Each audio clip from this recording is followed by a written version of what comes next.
Bismillahirrahmanirrahim. Assalamualaikum warahmatullahi wabarakatuh. Perkenalkan, nama saya Nadila Lazahinda, kelas 3A Pendidikan Guru Sekolah Dasar, Fakultas Ilmu Pendidikan Universitas Negeri Gorontalo. Nah, adapun tujuan saya membuat video kali ini adalah untuk memenuhi tugas mata kuliah pengembangan kurikulum sekolah dasar dengan dosen pengampu Ibu Nur Fadlia, SPD MPD. Baiklah, langsung saja. Di sini saya akan memaparkan materi tentang perkembangan kurikulum di Indonesia di zaman dulu sampai sekarang. Nah, sebelum itu kita harus tahu apa pengertian kurikulum. Nah, kurikulum adalah kumpulan rencana, tujuan, materi pembelajaran, dan bahkan cara mengajar yang digunakan sebagai pedoman oleh para pengajar demi tercapainya tujuan akhir pembelajaran.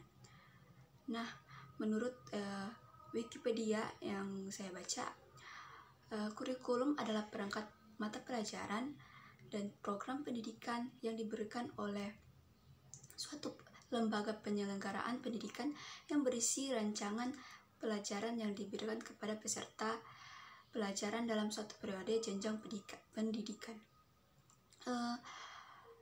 Penyusunan perangkat mata pelajaran ini disesuaikan dengan keadaan dan kemampuan setiap jenjang pendidikan dalam penyelenggaraan pendidikan tersebut serta kebutuhan lapangan kerja.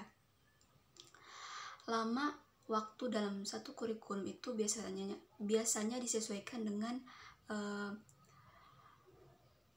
maksud dan tujuan dari sistem pendidikan yang dilaksanakan.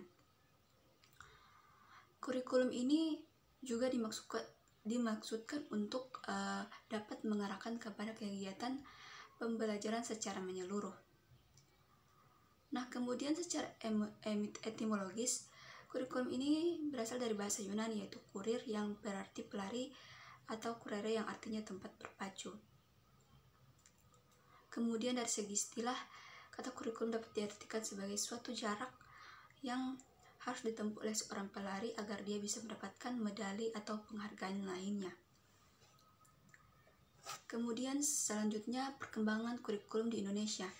Nah, di sini ada 10 kurikulum yang berkembang di Indonesia, dimulai dari kurikulum 1947 sampai dengan kurikulum K13 atau kurikulum 2013. Nah, baiklah, saya akan menjelaskan tentang proses perkembangannya.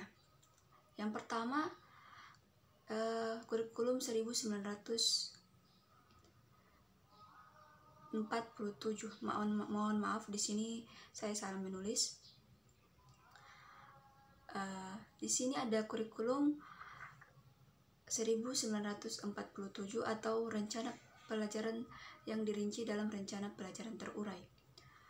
Nah, kurikulum ini adalah kurikulum pertama sejak Indonesia merdeka, di mana perubahan arah pendidikan lebih bersifat politis dari orientasi pendidikan Belanda ke kepentingan nasional.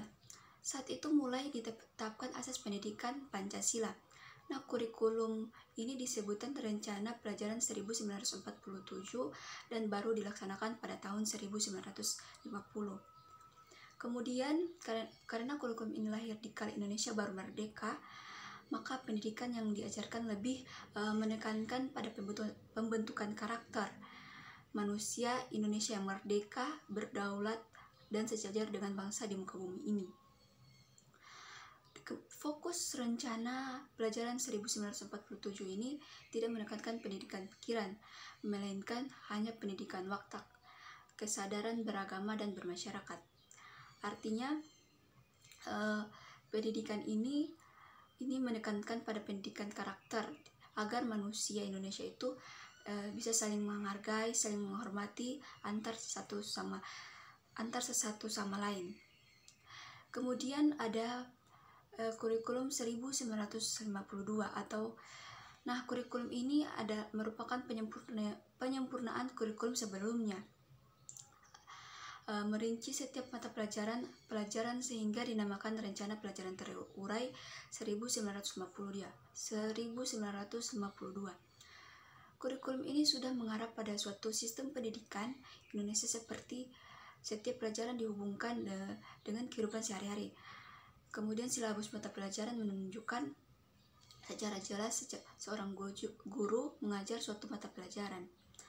Maksudnya kurikulum ini mengacu atau mengarahkan kepada proses belajar yang terjadi di kehidupan sehari-hari.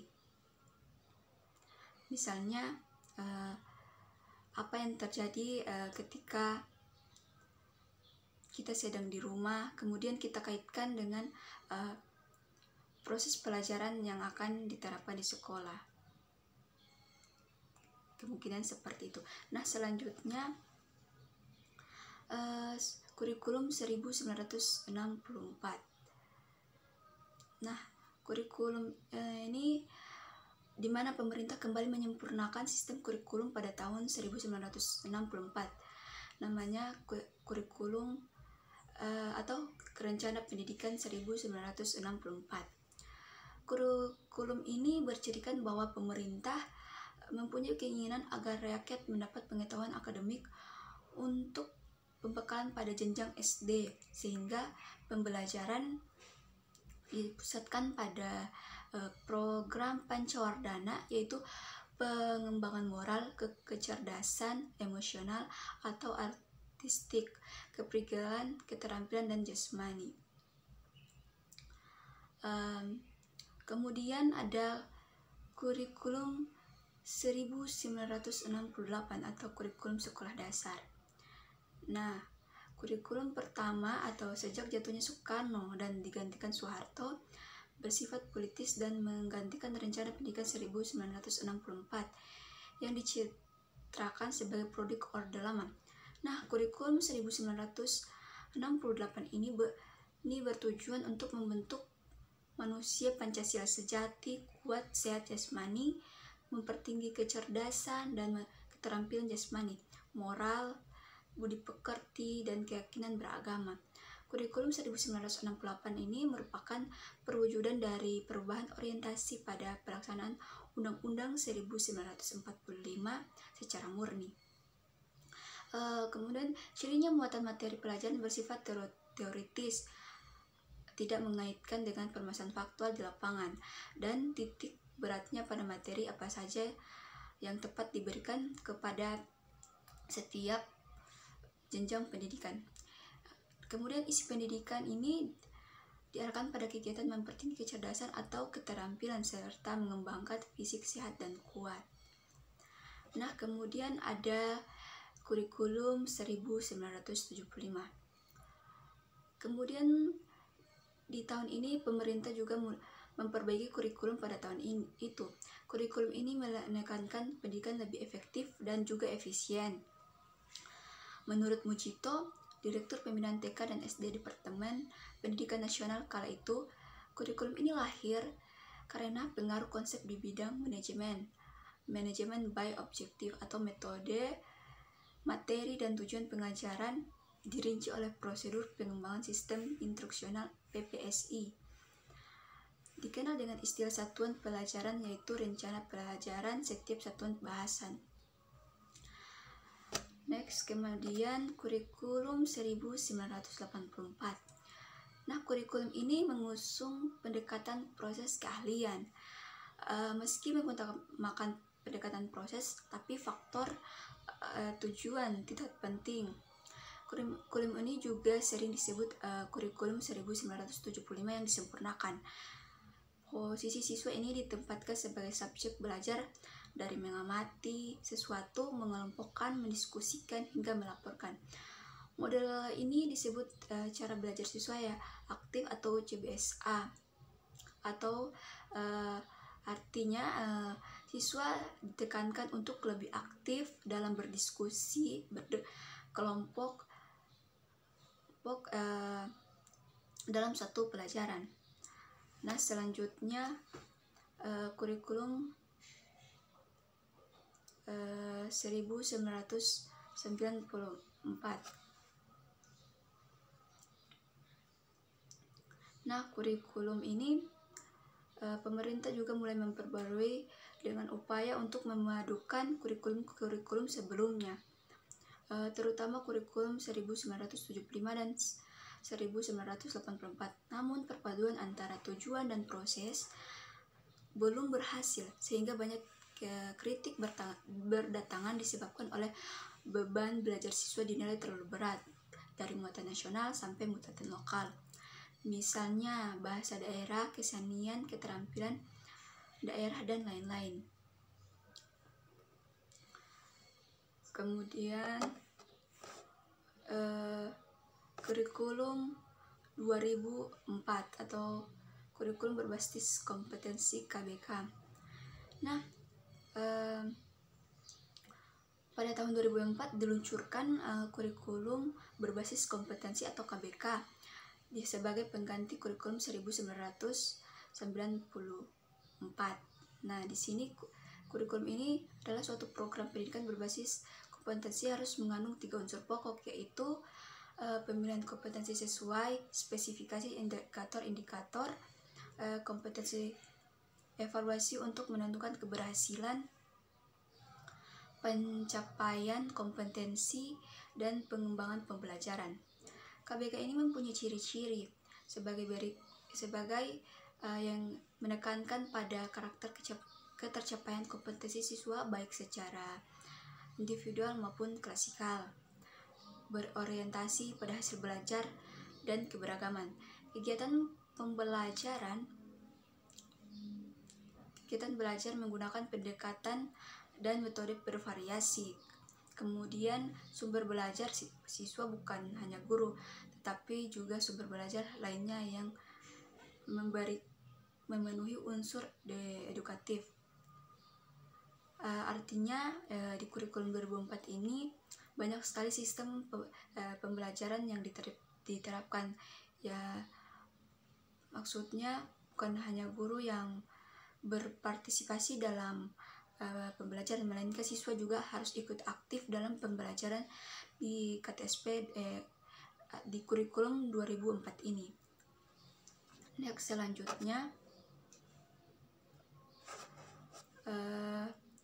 kurikulum 2006. Nah, kurikulum ini adalah kurikulum yang hampir mirip dengan kurikulum 2004. Yang membedakannya itu menunjuk pada kewenangan dalam penyelenggaraannya, yaitu mengacu pada jiwa dari desentralisasi sistem pendidikan di Indonesia. Pada kurikulum 2006 pemerintah pusat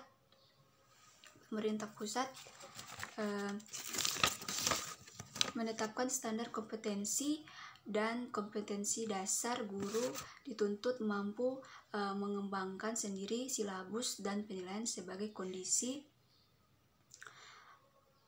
dari semua mata pelajaran, dari semua kondisi sekolah dan daerahnya. Hasil pengembangan dari semua mata pelajaran itu dihimpun menjadi sebuah perangkat yang dinamakan kurikulum tingkat satuan pendidikan atau KTSP. Kemudian yang terakhir itu ada kurikulum 2013. Nah, kurikulum 2013 ini adalah pengganti kurikulum KTSP atau kurikulum 2006. Nah, kurikulum 2013 ini memiliki 3 aspek penilaian, yaitu aspek pengetahuan, aspek keterampilan, aspek sikap dan perilaku. Di dalam kurikulum 2013, terutama di dalam materi pembelajaran, terdapat materi yang dirampingkan atau materi yang ditambahkan. Materi yang dirampingkan ini terlihat ada di materi bahasa Indonesia, IPS, PPKN, sedangkan materi yang ditambahkan itu adalah materi matematika. Kemudian materi kurikulum 2013 ini mengacu pada penilaian yang bersifat otentik. Kemudian kurikulum 13 ini juga sangat bagus, di mana siswa juga dapat berpartisipasi aktif dalam kurikulum 2013 ini. Artinya siswa bukan hanya guru yang aktif, tetapi juga siswa harus ikut aktif dalam aktivitas belajar di sekolah. Misalnya ketika berdiskusi, siswa harus lebih cepat berpikir kritis dan kemudian dapat menyelesaikan proses diskusi secara baik. Nah, mungkin itu yang dapat saya jelaskan dari materi perkembangan kurikulum di Indonesia ini dari zaman dahulu sampai sekarang.